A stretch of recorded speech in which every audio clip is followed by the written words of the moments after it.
Hi everyone, this is Diary of a Mystic. Welcome to One Bad Tarot Reader, Podcast 15, Podcast Cons in French. Thank you to those who like to tune in and listen to this podcast. I really appreciate it. The topic for today's podcast is tarot therapy. Tarot therapy, mental health, how the tool of the tarot can really go to the root and foundation of a person's issue, problem, situation, etc. So thank you so much for joining me. It's interesting because when I learned and studied and taught myself how to read the tarot cards back in 1993, I was 20 years old. And I approached them, of course, as a tool of reading my fortune. I was always interested in fortune telling as a child, astrology, etc. And so to me, I never looked at it as something deeper than that initially. To me, it was something mystical, which it is, something unknown, something esoteric, a mystery. And as the years have gone by, and as you get deeper into performing readings for clients especially, you discover that the tarot cards really have a lot to do with helping someone almost as a tool of therapy and helping mental health. And so I wanted to talk about that today because therapy itself, of course, is something that you have to have a degree in. You're educated as a psychologist, a psychiatrist, a licensed professional. And typically when someone goes to a tarot reader, a psychic, they have questions about something specific. And they're expecting a typical fortune-telling experience. So typically you will get questions from people, tell me about my love life, or will I get married? Will I have kids? What's going to happen with this, etc. And it surprises people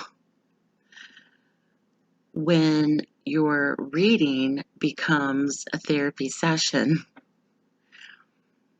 And I have discovered, especially as a reader, reading professionally for clients, I am directed to the root or the foundation of a person's situation or issue. And many readers use the tarot cards as tools to help other people. And it opens up and may lead them to healing. It may lead them to recovery. It may lead them to better understanding the root or foundation of their issue or problem that may be long-standing. And so working one-on-one with clients, typically sometimes, especially people who've never had a reading before, go into it thinking it's going to be a fortune-telling experience. They come out of it like, wow, that was pretty deep. I wasn't expecting that. And that's why the energy that a reader puts into your reading, especially if you get private readings, the energy that comes from your reader why the reader will get emotionally or mentally or even physically exhausted, because they're tapping into and linking themselves to your energy. And it can become quite draining because it's heavy energy depending upon the person that you're reading for. And so over time, as a professional reader, your gifts expand, and you discover that if a person comes to you, say, for instance, um, tell me about my love life, or am I going to find love soon, or what should I expect from my love life? I've been single for a long time, or I've been divorced for so many years, or I haven't dated in a long time, whatever the situation is. And you can take that person back 15 years to what was going on during that time period for you. Oh, that's the last thing on their mind. Why does she want me to look back 15, 20 years to my life? Well, let's see, I was doing this, I was dating this person, I was in this bad relationship, I had just gotten out of this relationship, or something occurred, etc. Spirit will direct that person many times back to their past to look at something specific that occurred that internally, emotionally, either damaged or changed that person's perspective and has led them to where they are in the present moment. And this could be typically through any form of trauma. And that's where healing also takes place. Many times in a reading, not just one reading, this could occur after maybe perhaps one reading, two readings, however deep or however far the client wants to go.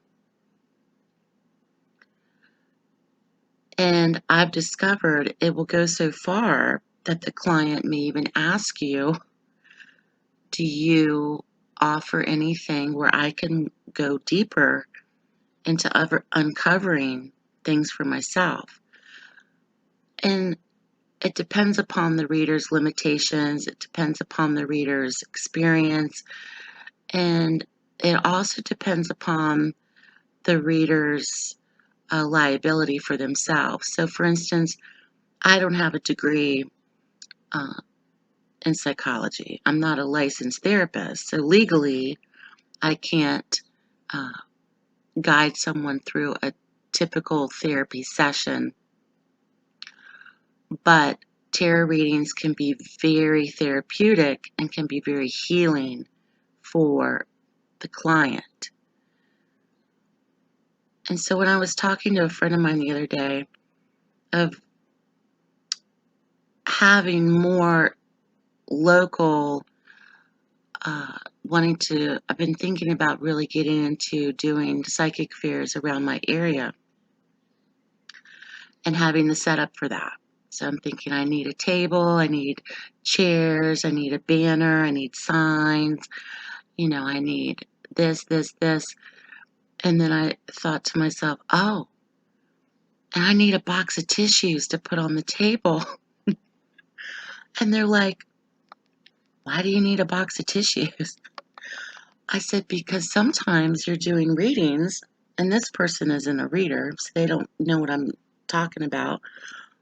I said, you do readings with clients sometimes and you hit something that is so profound or hits home with them, or something comes through that they're very emotional. And a box of tissues is necessary. Just like if you would sit down in your therapist's office, there's a box of tissues where you're sitting. And I thought to myself, and I'll need a box of tissues. If I perform locally, I'm going to need a box of tissues. Tarot itself, as a tool of therapy, really helps the client in the long run if the client decides to take the message. The message can be sent out. The client may receive it or they may deny it. Typically, they don't want to hear it, or they're surprised to hear it, or they may even be shocked that you tapped into that.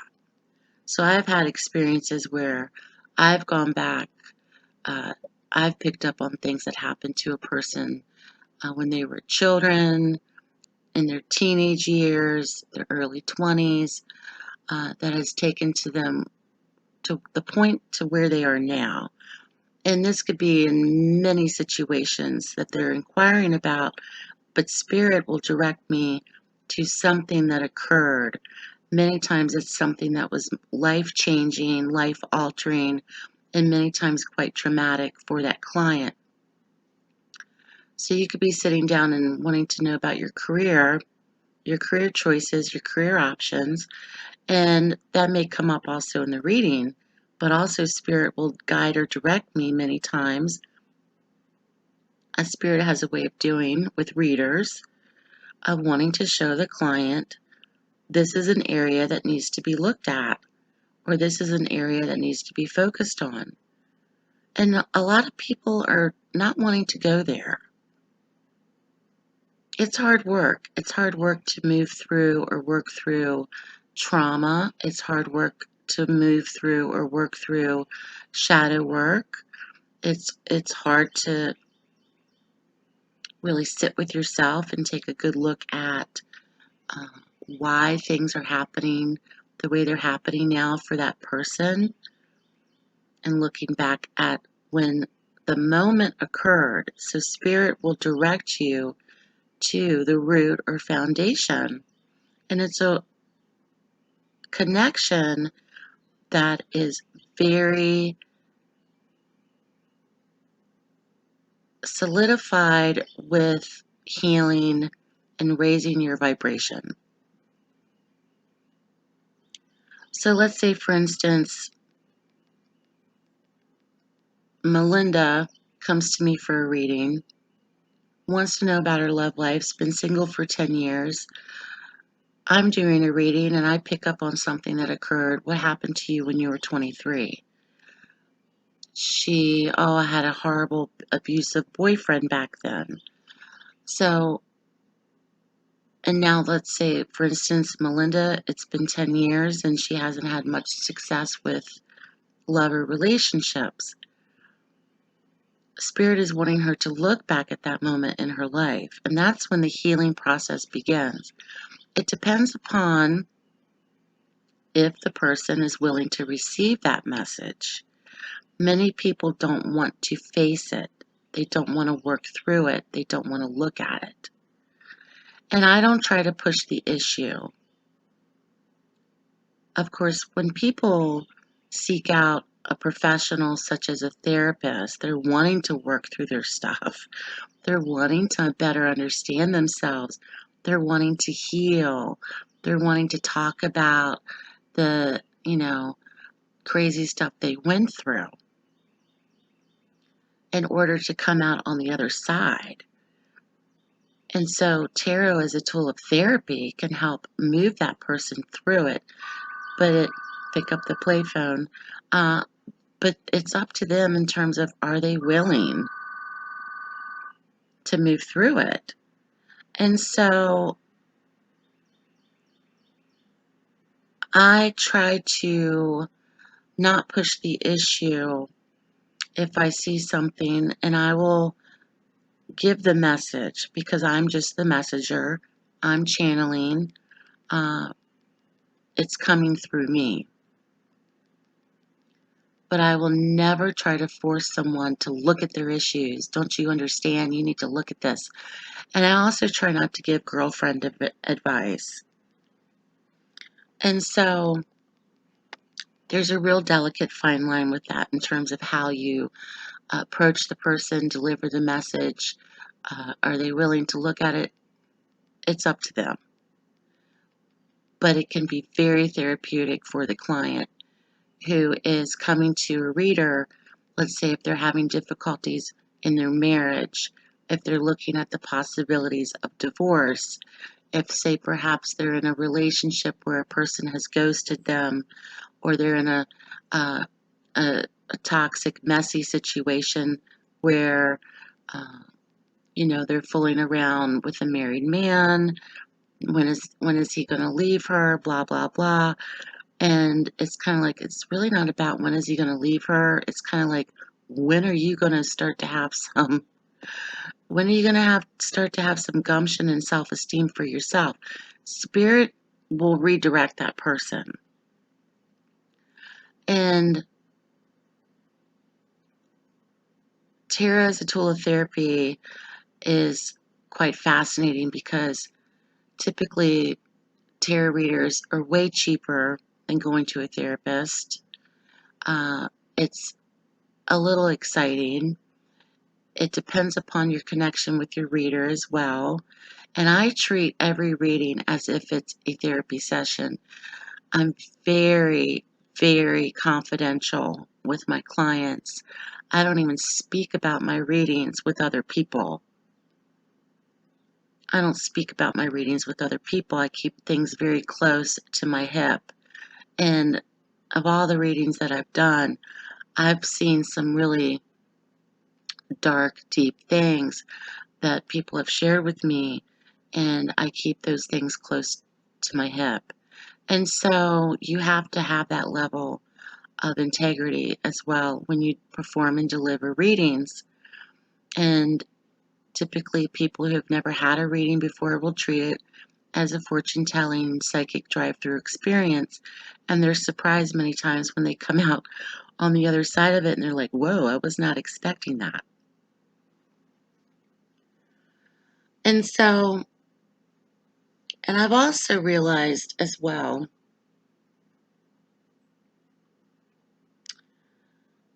that you can help a client in some area of their life, and you may never hear from them again. And many times when you put all your energy and all your hard work and you feel like your product is good and you deliver that product to your client, that service to your client, and you put your heart and soul into it, and then you never hear a response back, you never hear from them again. It used to bother me, and every time I deliver a reading and I send it off, or I close the reading with the client if it's a live reading together, that I trust and believe that what I have delivered is the best of my abilities. What they choose to do with it after is none of my business. And that's something that I feel like you develop over time. It used to offend me sometimes, or I'd feel a little hurt, like, wow, I really think that I did my best. I haven't heard back from them. I hope that they like their reading, and I hope that everything's okay. Typically, it could be because A, they were not willing to, they were wanting something different or wanting to hear something different. They could be reader shopping, getting various readings from various other readers and wanting to have that reader tell them what they want to hear, which happens a lot. And they also, perhaps at that moment, just don't want to hear the truth or hear what deep down inside they know that they need to overcome or deal with or face. So never feel bad. And people will be real quick to give you feedback, whether they like your reading or not. Or you could hear from them weeks later or months later. You just don't know. It just comes and goes. But anyway, So tarot is a tool of therapy. Um, Tarot is magical in itself, but it also can be very therapeutic, and it can be very relevant to what someone is going through. Like if you see someone do daily card draws, if you watch weekly readings on YouTube or monthly readings on YouTube and their general readings, you're like, oh my God, that resonates with me. Oh my God, that's totally what I'm going through. And so tarot has a way of doing that. And when I speak about divination, primarily I'm going to speak about the tarot cards, but there's other forms of divination, of course, as well, that can help people and be used as a therapy tool just by itself.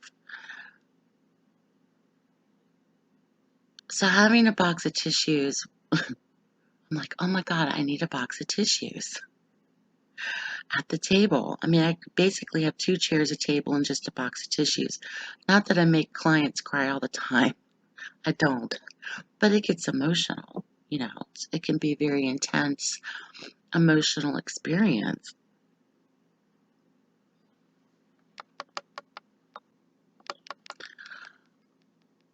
And because tarot itself, tarot cards, because of the archetypes, because of the symbolisms and the imagery, they have real deep roots in psychological applications where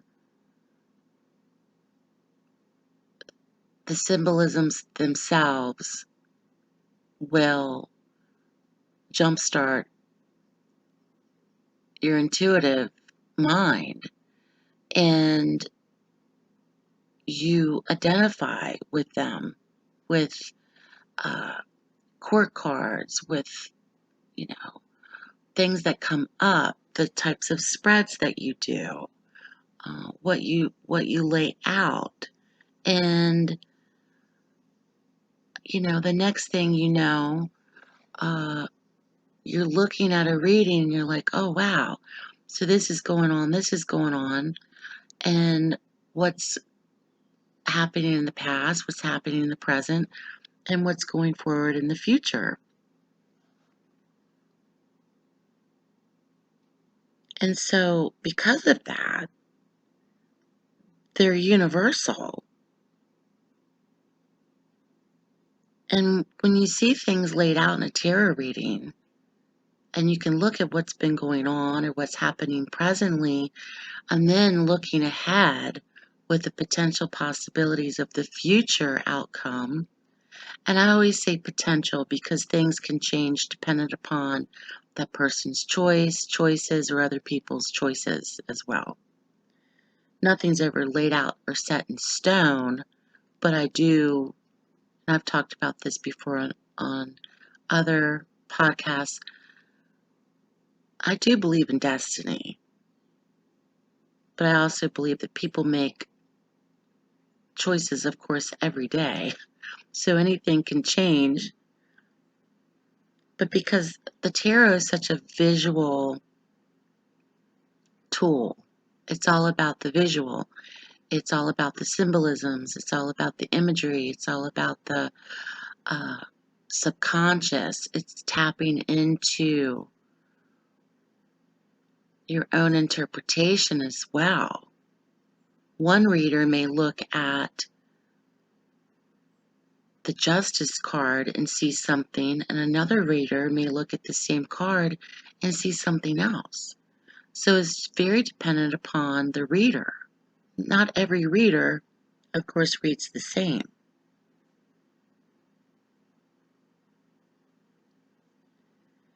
Because the cards represent different things for different people. Not every reading is going to be the same. But the tarot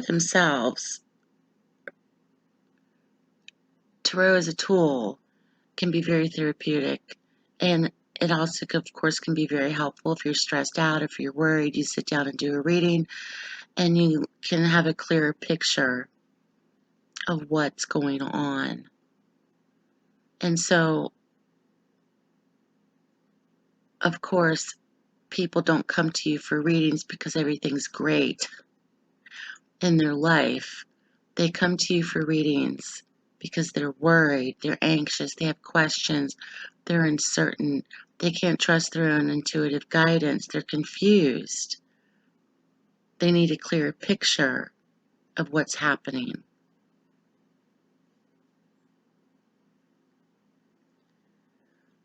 And I think tarot is a tool of therapy, or even doing psychic readings, even doing mediumship readings. There's healing that kicks in for a person that could be immediate, that could develop over time. And I wanted to talk about this today because the majority of my readings do and have become very therapeutic for people.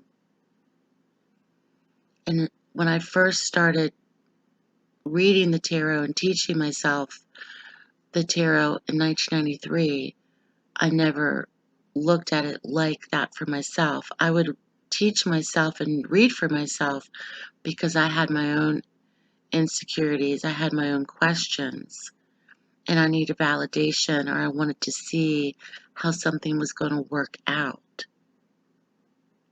And then when I started to read for my friends, then I would start, of course, years later, would read professionally. It turned into something bigger than I ever imagined in terms of how it could help other people. And that's the amazing part of it. And I think that's why a lot of readers get offended if they're referred to as fortune tellers, because that's not what we are.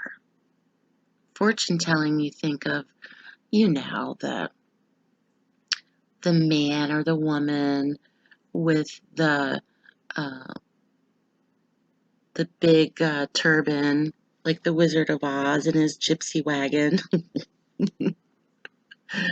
or Zoltar. You know, that's not what we do. Now, the imagery of that is fun and mystical and kind of nomadic, but that's not what readers do. And readers put forth a lot of time and effort and energy into reading, and many readers have experienced, and I've talked about this before, many readers have experienced their own form of trauma in their lives, and that's why they're really good healers.